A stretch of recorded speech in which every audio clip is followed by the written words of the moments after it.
Delhi police SI Ankur Malik cyber frauds ద్వారా వీళ్ళు seize చేసిన 2 కోట్ల అమౌంట్ తీసుకొని పరారయ్యాడు. ఎవరితో అంటే ఇంకొక పోలీస్ ఆఫీసర్ నేహా పూనియా అనే ఆమెతో పరారయ్యాడు. అయితే హైలైట్ ఏంటంటే వీళ్ళిద్దరు 2021 బ్యాచ్ అనమాట.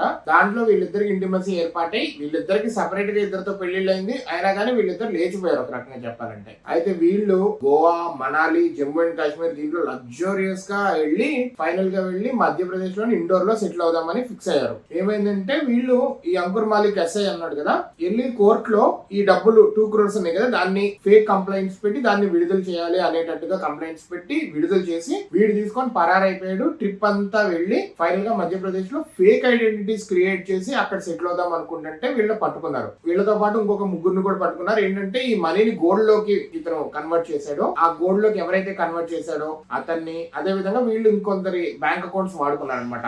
వాళ్ళని మొత్తానికి వీళ్ళిద్దరూ ఇంకొక 3 మొత్తాన్ని 5 పట్టుకున్నారు. ఎక్కడ పడితే అక్కడ చూస్తే అక్రమ సంబంధాలు, మొగుడిని చంపేయటం, పిల్లల్ని చంపేయటం, పిల్లలు ఉన్నారా లేదా అదేమి పట్టించుకుంటలేదు, ఉన్నా కానీ లేచిపోవటం, పెళ్లి ఒక 10 ఏళ్ళు అయితే దాని తర్వాత మళ్ళీ అక్రమ సంబంధం, కుటుంబ సభ్యులని లేదు, చుట్టాలని లేదు, పక్కాలని లేదు, పొలిటీషియన్స్ అని లేదు, పోలీసులని లేదు, ఎక్కడ చూసినా ఇవన్నీ, ఏ దేశంలో చూసినా ఇదే రచ్చ.